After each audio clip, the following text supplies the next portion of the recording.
Island Tulusdhoo, located to the north of Maldives, just 1.5 hours by public slow boat, which takes $2.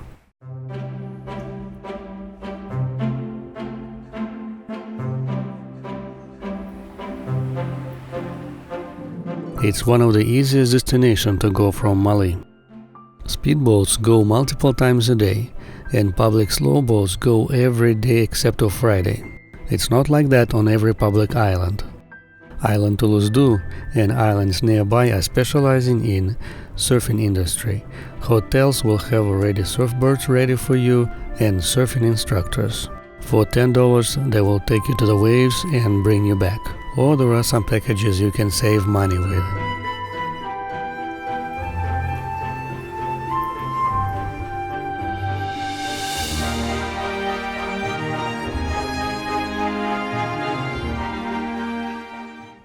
Public boats from Maldives to Tulusdhoo depart from Northern Harbor, and it is better that you already have exchanged some rupees, because if you bring with US dollars, they will charge you on 30% more. Because of a low exchange rate, they will require $3 instead of $2 for the fare. Usually there is enough space for everyone, even for the cargo. I booked the cheapest lodging on booking.com just on the day of arrival, and it was hostel for $35. Sea retreats. It was nice hostel, totally worth the money, and it was more than half empty, because it was already end of the season, May. But it's not the cheapest you can do. You can get as low as $15 per person if you book a hotel room with 3 people. For example, in Mafusha I booked a room for $40 per night. At this cafe I met a Russian couple who shared it with their experience on Maldives. They came here from Goa because of the cancelled return flight. They got unlucky by choosing not very popular island, Himafushi. There was nothing for tourists, only professional surfing spot nearby. And it was a boring couple days before they moved to Tulusdhoo. I also ordered some food at this cafe, mushroom soup for $4.50, but the size of it was just like a coffee cup. Totally not worth it. But there are some other places you can go to, but the prices usually will be similar. However, you can save $2 per meal if you go on a second line. I was able to find a cafe for 50% less in the middle of the island. It is called fast food. It is not actually a fast food. They will take your order and prepare it for you at the same time. For example, this meal cost me $5. However, in other places it will take me $10, plus taxes, maybe even $12. But they also have their tricks. If you pay in dollars, they will charge you 30% more.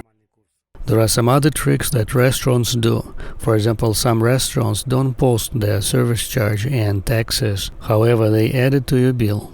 So it's really hard to understand which restaurants are already included, which are not, so you need to ask, because there are plenty of restaurants, they post a price already with taxes and services included, so you will pay what you see. The cost of a coconuts varies too. For example, on a beach it will cost $3 or 45 rupees. Or if you go inside the island, they will sell it to you for 20 rupees. That is just about the $1. However, you need to negotiate to get that price. They can name the price for the coconut as much as 100 rupees. For example, for this one they were asking 100 rupees. There are some western islands where you can get your own coconuts for free if you go to the forest. In Mali, each coconut will cost from 20 to 30 rupees depending on the size. However, on the boat piers, you can get an entire pile for 100 rupees. There are not many acceptable places to swim on the island. You have Bikini Beach and Wild Beach. These 2 places are just acceptable, but not good. In the water you will find stones, broken glass, bottles, and sewer pipes, even on the main beach. You can actually swim all around the island, because the depth is no more usually than waist. But swimming in these kind of places would be not just uncomfortable, but also dangerous. You definitely need to buy some wet shoes, because you can step on the stonefish, sea urchins, and some other unpleasant surprises. There are also very strong currents and riptides all around the island, but they don't pose a big danger if you don't go into deep water. It actually can give you a fun exercise. You swim, and you just stay in one spot.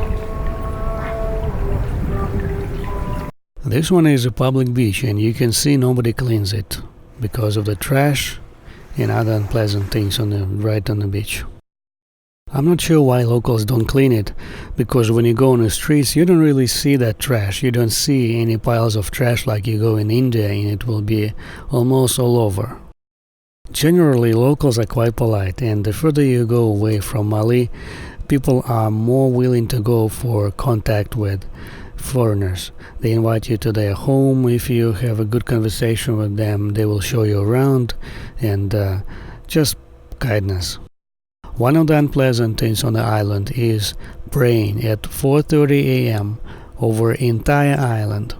For example, in Turkey they start praying at 6 a.m. and it was not very nice, but here at 4:30, so it's a bit too much.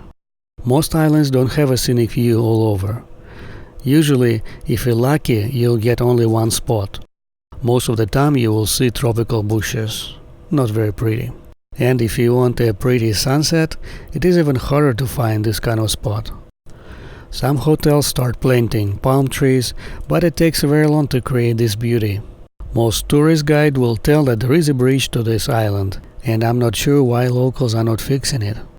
There is nothing good on this island for tourists, except of surfers can go on it and get access to the good wave without paying $10 for it. The sand on the beaches is not really a sand we usually see in the rivers. It is a broken up coral. And in some beaches, that coral is still huge, so it's not very comfortable to walk on it. Maybe it's a very good massage for your steps, but definitely not a comfortable experience for your vacation. There is not much for the tourists on the western part of the island except of a kids' playground, but that is more likely for the locals. Southern side of the island is just a wide open space. This open field is a good example how the islands grow. Waves break up the coral and bring it to this level, and normally these islands constantly grow.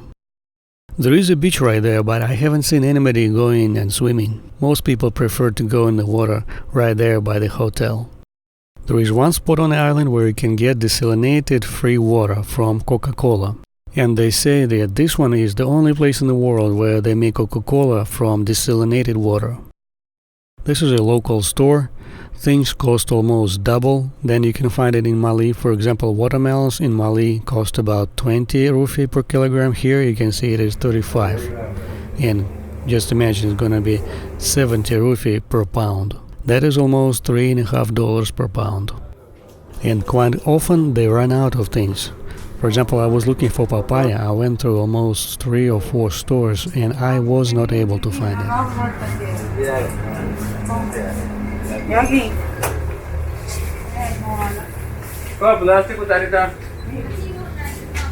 There is one intersection with 4 stores.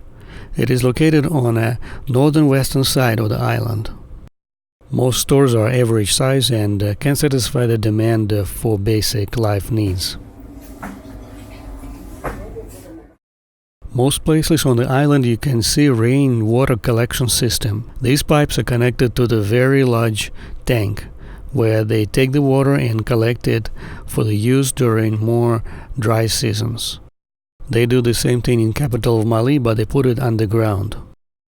Most homes don't have any numbers.